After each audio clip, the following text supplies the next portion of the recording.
Pi was a boy who lived in India with his dad, mom, and brother. He was raised Hindu, but soon discovered a love for Christianity and Islam as well. Things were going great for his family, and their little zoo in Pondicherry was thriving, until politics started to go downhill. Pi's dad realized that things were going bad and decided it would be best for the family to leave India and move somewhere else. Pi and his family set off for their new life in Canada. Their journey was on a cargo ship, and in the middle of the night, Pi decided to go exploring and look at all the animals. During his explorations, there was a big storm. The cargo ship started flooding and began to sink. He tried to wake his family with no success. The crew threw him into a lifeboat. He found himself in a lifeboat with a hyena, an injured zebra, an orangutan, and unbeknownst to him, Richard Parker the tiger. The hyena killed the zebra and the orangutan, and then Richard Parker revealed himself to Pi by killing the hyena. The two drifted through the ocean, surviving on what provisions were in the lifeboat and what Pi was able to catch or scavenge. Pi decided to train Richard Parker instead of killing him, and used an orange whistle to do so. They spend a long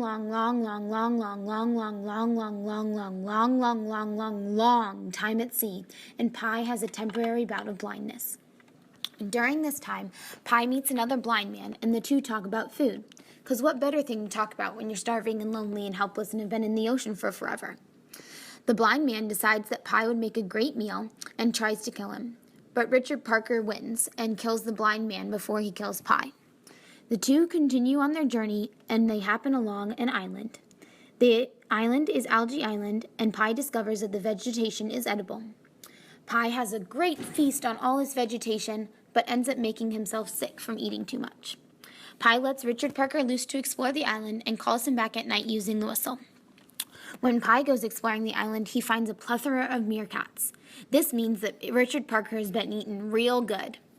He also finds ponds of fresh water that are filled with freshly dead fish. One day, while exploring, Pi climbs the big tree in the middle of the island. He finds something that looks like a fruit on its branches and unpeels it. When he's done unpeeling it, he finds a tooth. Ah! So him and Richard Parker flee that island ASAP. So they're in their boat and they keep floating along until eventually they end up in Mexico. When they get to Mexico, Richard Parker's like, "Peace out, Pi," and he runs away from Pi into the forest. Then these people come and save poor little Pi and bring him to the little hospital. Once he's in the hospital, once he's recovered, two men come and interview Pi about what happened to him. He tells them the story about the animals and the hyena and the orangutan and everything like that, but they don't believe him. And so Pi decides, you know what? I guess I'm just going to tell you another story then. So he tells the exact same story with the exact same plot, but substitutes himself for Richard Parker, the cook for the hyena, his mom for the orangutan, and the sailor for the zebra. The two men find this story equally unimaginable, and Pi's like, "Well, if you're not going to believe me, then why did you ask me to tell you another story?" And the readers never figure out which story was actually true. So, which story's true? The world may never know.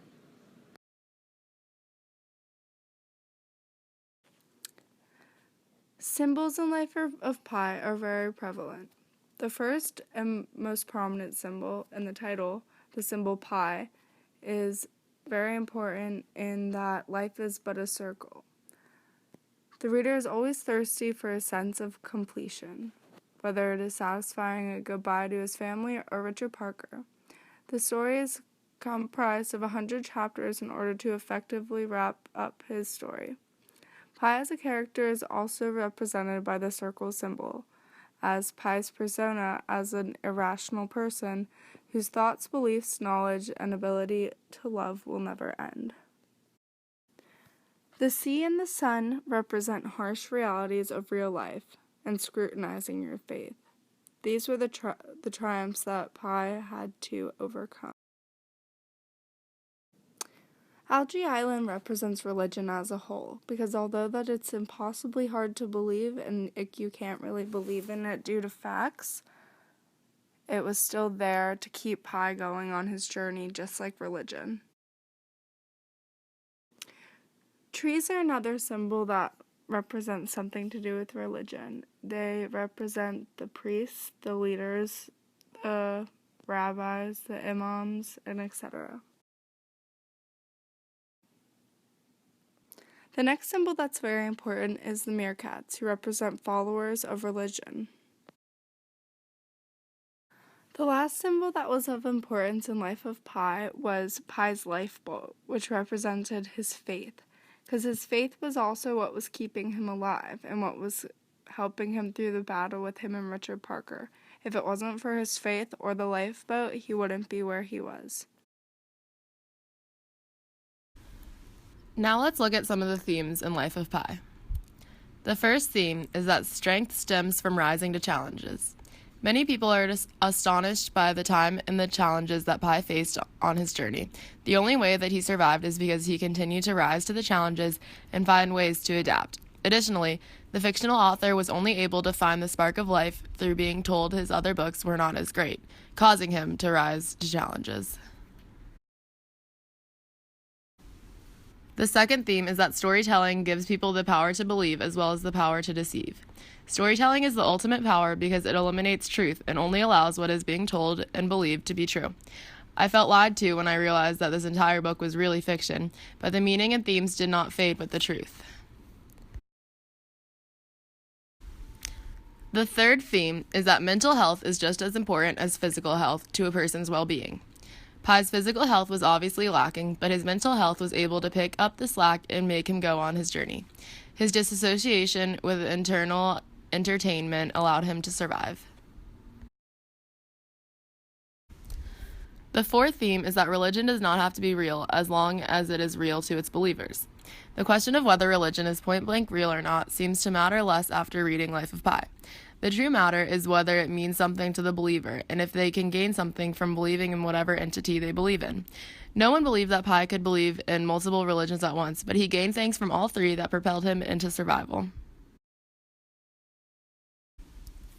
The fifth theme is that reliance on self-competence and strength is important. Pi had to save himself. Without society and resources, it was only up to him to create his future as a possibility. This made him realize that believing in things must come with reasonable doubt that must always be kept in check. For example, Algae Island.